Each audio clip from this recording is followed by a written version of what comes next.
I mean, I was there. I saw the whole thing. The sound was what got me first, this wet, chitinous crack that echoed across the refueling dome. Krog's exoskeleton just shattered, compound fracture, clean through the upper limb joint. And Alara, she didn't even flinch. She just stood there, planted like a monument, while this 7-foot alpha-caste male screamed and crumpled at her feet. But wait, it didn't start like that. Truth is, I'd been watching Alara since she stepped off the transit pod 3 cycles ago. Scribe Aris, that's me, and part of my job is cataloguing arrivals on Void Anchor Zenith. When I saw Human flash across my data pad, I'll admit, I didn't expect much. The caste system here is brutal. If you don't have claws, venom sacs, or armored plating your furniture, and humans, they looked soft, pink, vulnerable. Alara moved through the station like a ghost those first days. Got assigned the lower deck quarters nobody wanted. Walked the corridors while larger species shouldered past her without a second glance. I watched one of Krog's lackeys, this hulking Thresher-class enforcer, shove her aside in a hallway junction. She didn't fight back, didn't protest, just adjusted her trajectory and kept walking. I thought, maybe she understands how things work here. Stay small, stay quiet, survive. Then came the refueling dome incident. Peak hours.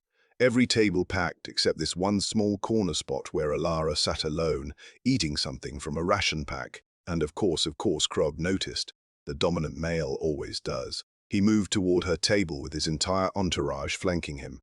All swagger and territorial display. I don't know, maybe I should have intervened, but I just watched. Krog loomed over her, demanded submission. The usual alpha caste power play, make the newcomer grovel, establish the hierarchy, move on. But Alara looked up at him and said one word, no. Not aggressive, not scared, just no. That's when Krog made his mistake.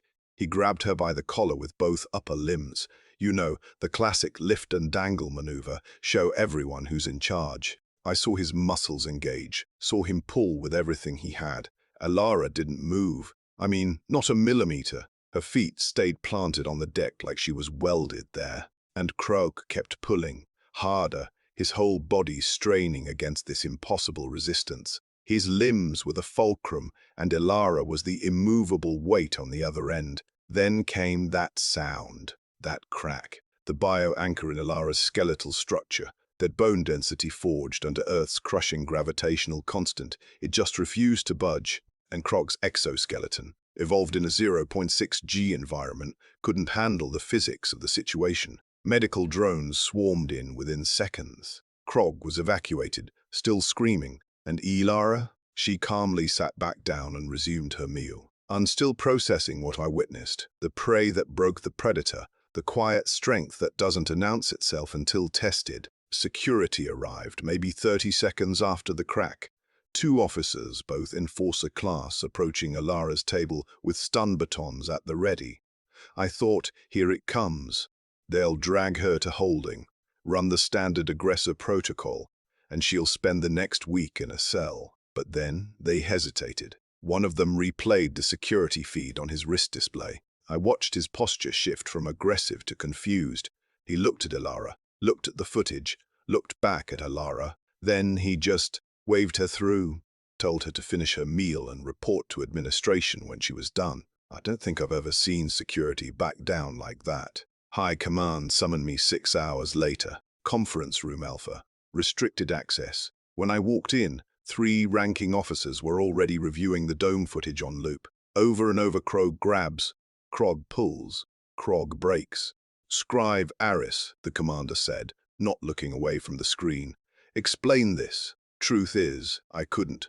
Not without help. They brought in Dr. Vex, our station physicist. Vex pulled up Earth's planetary data and just let the numbers speak. Gravitational constant, 9.8 meters per second squared. That's what humans evolved under. Every step they take on their homeworld, every movement, every breath, it's all against that crushing weight. Her bone density, Vex explained, highlighting Alara's skeletal scan, is approximately twice what Krog's species requires. Her musculature, her connective tissue, her entire biological framework, it's built to resist collapse under forces we can't naturally generate on this station. The commander leaned back. So when Krog tried to lift her, He was trying to overcome physics, Vex said. His exoskeleton failed because it was never designed for that kind of resistance. She didn't fight him. She just existed, and that was enough. I mean, think about that. The lethality of just being. They assigned me the follow-up task: draft a mandatory dossier on human physiology and distribute it station-wide. Every species, every caste, every crew member needed to understand what we'd gotten wrong. Assumption versus biology. The danger of judging a species by appearance alone. I wrote it that night, kept it clinical, factual, but I made sure to include the security footage timestamp. The shift happened fast after that. Alara started getting nods in the corridors, invitations to training simulations. Other crew member species that had ignored her for days suddenly wanted to understand how she moved, how she thought, how she survived under that kind of gravitational pressure.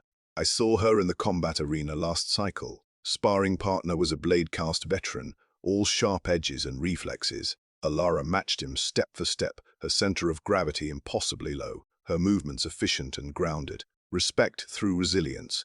That's what I'm calling it in my official logs. But between you and me, I think it's simpler than that. We learn to fear the species that evolved to survive the crushing weight of home. The ones who carry Earth's gravity in their bones and don't need to announce it. Alara's still here, still quiet, still strong, and nobody shoves her in the hallways anymore.